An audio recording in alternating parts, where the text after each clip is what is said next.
नमस्कार, आप देख रहे हैं कैपिटल टीवी का खास शो महाराष्ट्र फाइल्स। आपके साथ मैं हूं परवीन शेख। आपको बताएंगे कैसे पाकिस्तान के खिलाफ मुंबई की सड़कों पर फूटा लोगों का गुस्सा। महाराष्ट्र के 6 लोगों की पहलगांव हमले में गई जान जाने पर क्या बोले सीएम फडणवीस। मुस्लिम संगठनों ने हमले पर क्या कहा। जमीन घोटाले में कैसे फंसे उद्धव ठाकरे और क्यों राज ठाकरे की तरफ से उद्धव से हो रही है माफी की मांग। इसके अलावा जानेंगे कौन किसे दे रहा है चुनौती। साथ ही आपको इन सभी खबरों से कराएंगे रूबरू। लेकिन तमाम बड़ी खबरों में आगे बढ़ने से पहले एक नजर डालते हैं महाराष्ट्र की टॉप हेडलाइंस पर। पहलगाम हमले के खिलाफ मुंबई में शिव सैनिकों ने जलाए पाकिस्तान के झंडे। संजय निरुपम बोले केंद्र सरकार पाक के खिलाफ फिर करे सर्जिकल स्ट्राइक। पहलगाम अटैक पर विपक्ष की गंदी राजनीति। संजय राउत ने पीएम मोदी और अमित शाह पर साधा निशाना। शाह से मांगा इस्तीफा। पहलगाम आतंकी हमले पर मुस्लिम संगठनों का बड़ा बयान। बोले दहशतगर्दों को फौरन पकड़कर दे सजाए मौत। बीजेपी नेता आशीष शेलार का उद्धव ठाकरे पर गंभीर आरोप। बोले मुंबई में जितने भी जमीन से जुड़े घोटाले उनमें उद्धव ठाकरे शामिल। मनसे ने उद्धव और राज ठाकरे के बीच पुरानी दुश्मनी को याद किया। क्या यूबीटी 17,000 मामलों के लिए मांगेगी माफी। खबरों में सबसे पहले बात पहलगाम अटैक की। कश्मीर में हिंदुओं पर हुआ हमला सिर्फ एक टेरर अटैक नहीं है, ये एक नरसंहार है, हिंदुओं का संहार। कश्मीर में हिंदुओं का संहार किया गया, नाम पूछ पूछ कर गोली मारी गई। कश्मीर की वादियों का नजारा देखने गए हिंदू टूरिस्टों को मौत के घाट उतार दिया गया। 28 टूरिस्ट की मौत हुई है, लेकिन जिस तरह की कायराना हरकत इन दहशतगर्दों ने अंजाम दी है उसे बर्दाश्त नहीं किया जा सकता। जम्मू और कश्मीर के पहलगाम में 22 अप्रैल को हुए हमले में मारे गए नागरिकों को लेकर देश भर में गुस्सा उबाल मार रहा है। मुंबई के कुरार इलाके में शिवसेना शिंदे गुट के नेता संजय निरुपम की अगुवाई में मृतकों को श्रद्धांजलि देकर लोगों ने पाकिस्तान के खिलाफ जोरदार नारेबाजी की और पाकिस्तान का झंडा जलाकर अपना गुस्सा जाहिर किया। पहलगाम आतंकवादी हमले के विरोध में प्रदर्शन में शामिल लोगों ने कहा, पाकिस्तान आतंकवादियों को पनाह देता है, भारत में अशांति फैलाने की कोशिश करता है। पाकिस्तान के इशारे पर कश्मीर में हिंदू टूरिस्टों की पहचान करके चुन चुन कर मारा गया है। शिवसेना शिंदे गुट के नेता संजय निरुपम ने कहा, पाकिस्तान से कश्मीर में खुशहाली देखी नहीं जा रही है। निर्दोष हिंदुओं की आतंकियों ने मंगलवार को पहलगाम में हत्या की। अब समय आ गया है कि केंद्र सरकार पाकिस्तान को ऐसा जवाब दे जिसे पाकिस्तान हमेशा के लिए याद रखे। शिवसेना शिंदे गुट के प्रदर्शनकारियों ने सरकार से मांग की वो पाकिस्तान के खिलाफ कड़ी कार्रवाई करे, साथ ही कश्मीर घाटी में सुरक्षा व्यवस्था को और ज्यादा मजबूत करे। इसके अलावा देश के अलग अलग शहरों में पाकिस्तान समर्थित आतंकवाद के खिलाफ सुबह से ही विरोध प्रदर्शन होता रहा। दिल्ली, मुंबई, लखनऊ और जम्मू कश्मीर समेत कई शहरों में लोगों ने श्रद्धांजलि सभाएं आयोजित की। इतना ही नहीं, देश के हर कोने से लोग आतंकवाद के खिलाफ सख्त कार्रवाई की मांग करें। दरअसल मंगलवार को पहलगाम में हुए आतंकी हमले में यहां पर 2 विदेशी नागरिक सहित 28 लोगों की जान चली गई और कई लोग घायल हैं।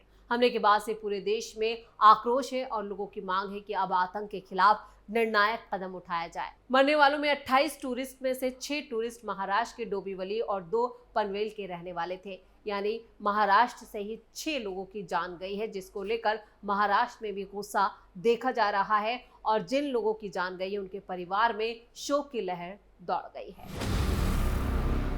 खबरों में आगे बढ़ते हैं और अब बात इस हमले पर विपक्ष के बयान की।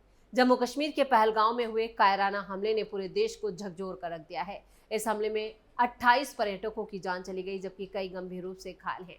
घटना के बाद से पूरे इलाके में मातम और गुस्से का माहौल है। सभी राजनीतिक दलों ने इसकी कड़ी निंदा भी की। वहीं विपक्षी नेताओं ने केंद्र की बीजेपी सरकार से जवाबदेही की मांग की है। उनका कहना है कि सरकार बार बार कश्मीर में हालात सामान्य होने का दावा करती है, लेकिन इस हमले ने उन दावों पर सवाल खड़े कर दिए हैं।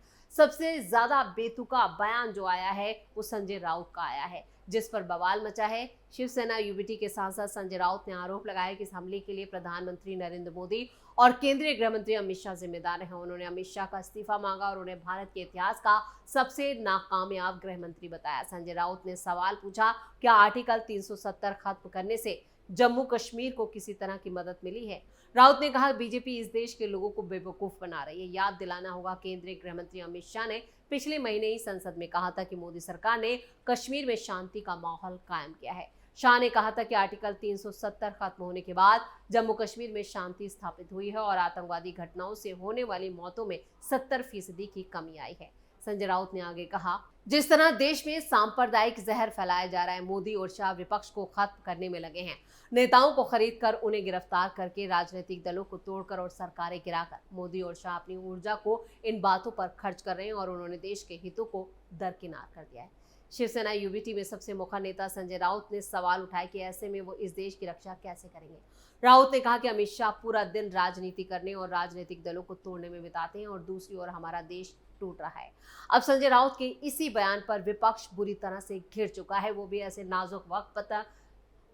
नाजुक वक्त पर जब पूरे सभी राजनीतिक दलों को एकजुट होना चाहिए और इधर पीएम मोदी और Amit Shah all party meeting बुला रहे हैं, उसमें विपक्ष को भी राय मशवरा देने के लिए कहा जा रहा है। बैठक में राहुल गांधी से लेकर खड़गे सभी इनवाइटेड हैं, ममता बनर्जी को भी इनवाइट किया गया है, लेकिन उसी तरह के जो छुट भैया नेता हैं वो यहाँ पर इस तरह के बयानबाजी कर रहे हैं, जिससे विपक्ष फिर दागदार साबित हो रहा है और विपक्ष एक बार फिर इस नाजुक मौके पर भी अपनी राजनीतिक रोटियां सेकने से बाज नहीं आ रहा है।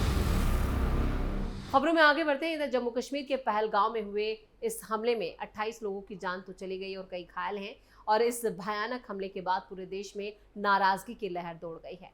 महाराष्ट्र में तो इस दर्द और गुस्से का असर साफ साफ नजर आ रहा है। मुस्लिम संगठनों ने भी इस हमले का खुलकर विरोध किया है। ऑल इंडिया सुन्नी जमीयतुल उलेमा के अध्यक्ष मौलाना सैयद मोइनुद्दीन अशरफ मोइन मियां और रजा अकेडमी के अध्यक्ष अलहाज मोहम्मद सईद नूरी ने इस कायराना हरकत को इंसानियत के खिलाफ करार दिया।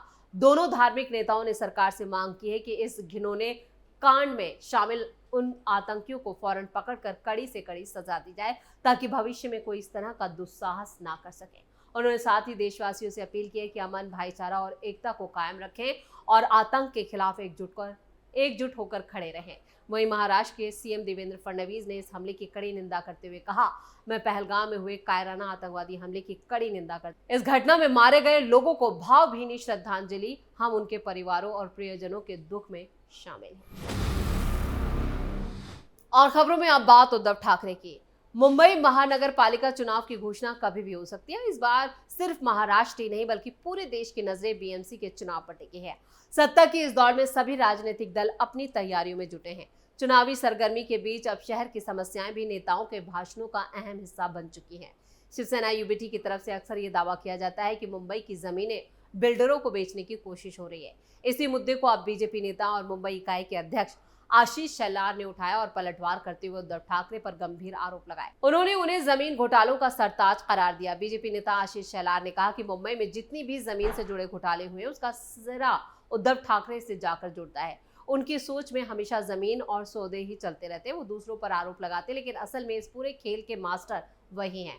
बिल्डर्स को जमीन देने की शुरुआत उद्धव ठाकरे ने की थी। शेलार ने साफ कहा, हम पर आरोप लगाया जाता है कि हम जमीनें किसी बड़े उद्योगपति को सौंप देंगे, लेकिन सच ये है कि जब शिवसेना की सत्ता थी उसी वक्त मुंबई की कीमती जमीनें बिल्डर्स को बेची गई।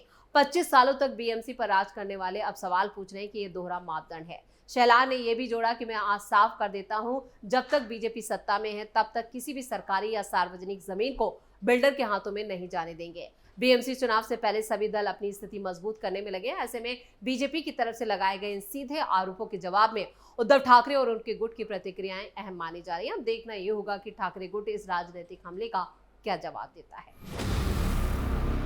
और खबरों के आखिर में बात करते हैं राज ठाकरे और उद्धव ठाकरे की करीबी यानी नजदीकियों। इस साल के आखिर में होने वाले बीएमसी चुनावों से पहले शिवसेना यूबीटी प्रमुख उद्धव ठाकरे ने अपने चचेरे भाई राज ठाकरे के साथ फिर से जुड़ने की इच्छा जताई, जो कई सालों से अलग थलग है। इस संबंध में महाराष्ट्र नवनिर्माण सेना के नेता संदीप देशपांडे ने रविवार को कहा कि पार्टी ने 2017 में उद्धव ठाकरे को शांति का प्रस्ताव दिया था, लेकिन उन्होंने इसे नामंजूर कर दिया था। उन्होंने कहा कि मनसे नेता उद्धव ठाकरे से मिलने के लिए मातोश्री गए थे, लेकिन वो नीचे भी नहीं आए।